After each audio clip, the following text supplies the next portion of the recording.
for this video, we're going to talk about expected value and expected gain and losses. And so remember that expected value is the exact same thing as a mean for discrete random variables. And so for a lot of these, the first thing that we're going to have to do is set up a probability distribution table. And when we do that for expected value, we always want to look at our amount that we're going to gain or lose, our profit that we're talking about. So this first example is talking about the lottery. In the New York State Numbers Lottery, you pay $1 and can bet that the sum of the numbers that come up is 13. The probability of winning is 0.075, and if you win $6.50, which this is a profit of only $5.50. The reason it's a profit of $5.50 is because you paid $1. So when you're talking about profit, you have to subtract out how much you put into it from your winnings. If you lose the $1. What is the expected value of your profit? Is this an expected gain or an expected loss? And so when we're looking at this, we know the probability of our winning. We now need to know, so the probability of winning is equal to 0.075. And the only other option here is to lose. So we need to figure out the probability of losing. Well, remember that especially for probability distributions, and in all cases, the sum of the probabilities must add up to 1. So the probability of losing is going to be 1 minus 0.075. So the probability of losing is 0.925. And when we talk about how much did we gain or lose, how much our profit is if we lose, our profit is actually a negative $1. So whenever we set up our probability distribution, X is our gain here, and our probability of X. So if we gain or we win, let's think of it, we gain $5.50. And we have a probability of 0.075. Well then if we lose, our gain is actually a negative $1. And we have a 0.925 probability for that. We're losing $1 because we had to pay in that $1.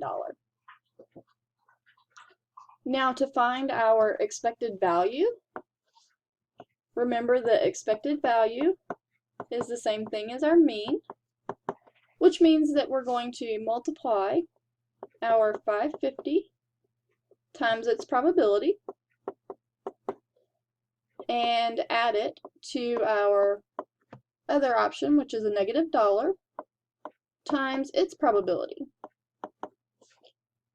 And so when I do this, I get that 550 times 0.075 is 0.4125, and that negative 1 times 0.925 is a negative 0.925, and I add those together and I get a negative 0.5125.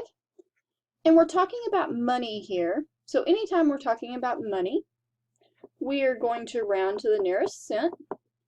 So our expected value here is that we have a negative 51 cents. That is our expected value. That is our expected profit, as you would say, is a negative 51 cents. Since it is negative, this is going to be an expected loss. It's a loss because we have a negative value that we're talking about. Anytime that you're looking at negative expected values, we're losing in the long run on average, and most of the time we're not going to play the game or whatever the look is. In order for a game to be what is considered fair, the expected value should be 0. In other words, the house doesn't win, the player doesn't win. That type of thing. Let's look at another example. This is a life insurance. A 35-year-old woman purchases a $100,000 term life insurance policy for an annual payment of $360. Based on a period life table for the U.S. government, the probability that she will survive the year is 0.99057. Find the expected value of the policy for the insurance company.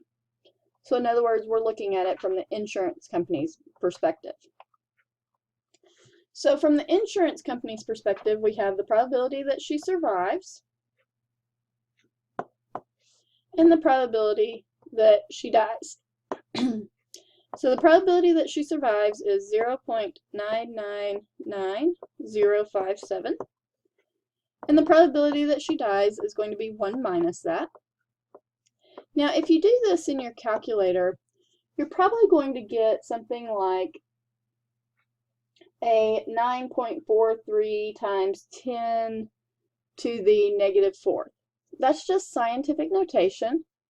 And so when you look at that, 943, and it says 10 to the negative 4th, what you're going to do is you're going to move the decimal place 4 times to the left. So that's 1, 2, 3, 4 times to the left, and you'll add zeros. So 1, 2, 3 zeros in front. So the probability that she dies is 0.000943. And so when you get a number with a times 10 to a power, if it's negative, move the decimal to the left. If it's positive, move the decimal to the right. Now, since we are looking at this from the insurance company's perspective, if the woman survives, they are going to receive $360. So our X, or our gain,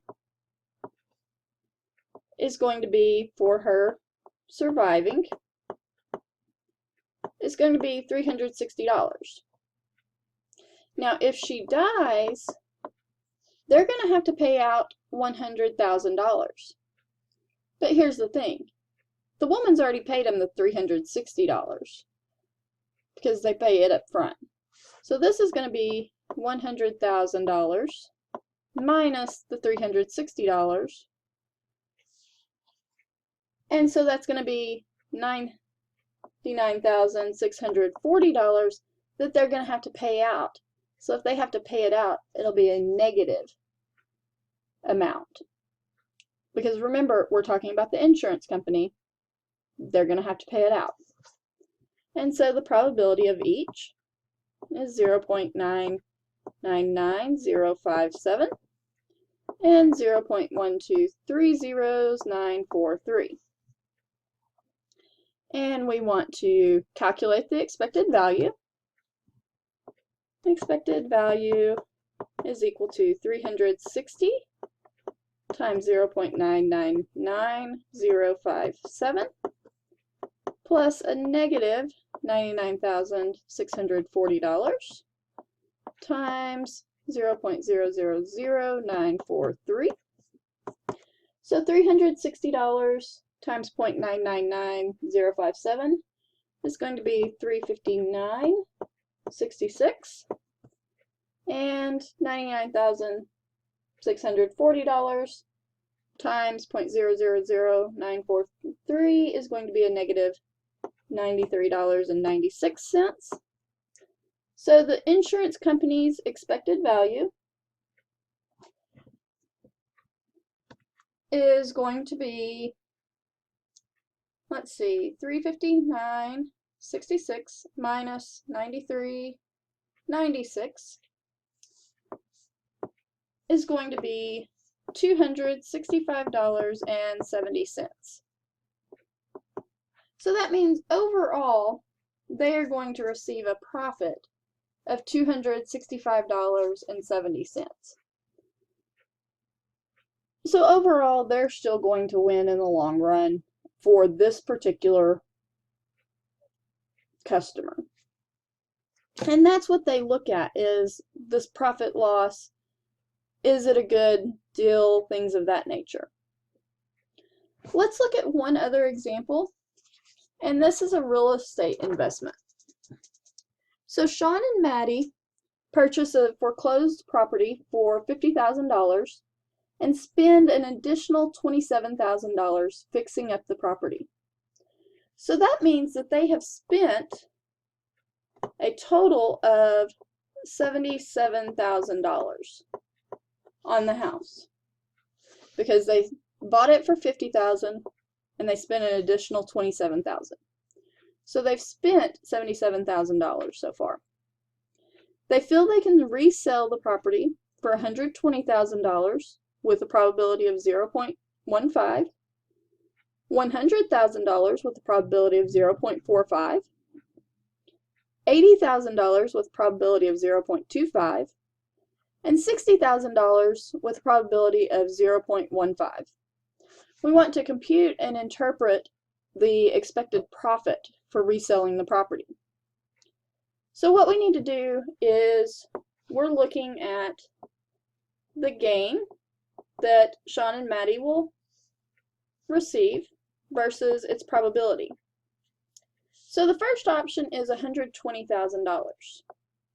They think that they can sell it for $120,000. We have to remember to subtract out the $77,000 that they've spent. So that means that their profit there is going to be $43,000. And that's going to be with a probability of 0.15. Then we have that they can sell it for $100,000 minus the $77,000. That's going to be a profit of $23,000 at the probability of 0.45. Then we have, they think they can sell it for $80,000 minus how much they spent of $77,000. So that's only a profit of $3,000. They feel that they can sell it at that amount with a probability of 0.25. And the last possible option is looking at selling it for $60,000 minus what they spent on it. So that's actually going to mean that they're going to take a loss of $17,000. And that's going to be an expected probability of 0.15. And so we've set up our probability distribution. And now then, to find our expected value, we're going to take each of our gains times its probability. So 43,000 times 0.15 plus 23,000 times 0.45 plus 3,000 times 0.25 minus 17,000, and I say minus because it's a loss, times 0.15. And so for the 43,000, I get $6,450. For the 23,000, I actually get $10,350. For the 3,000, I get $750. And for the 17,000, I get a loss of $2,550. I add that all up and I get a positive $15,000. Since it is a positive $15,000, Sean and Maddie are expected to gain, they're going to have an expected gain of $15,000. Now they may get the $43,000 or they may lose the $17,000. This is just an overall average, just like our mean is, the middle of the road, what we can look for. on average, we expect them to get about $15,000 for their expected gain. So try some of the expected value problems, and if you have questions, please let me know.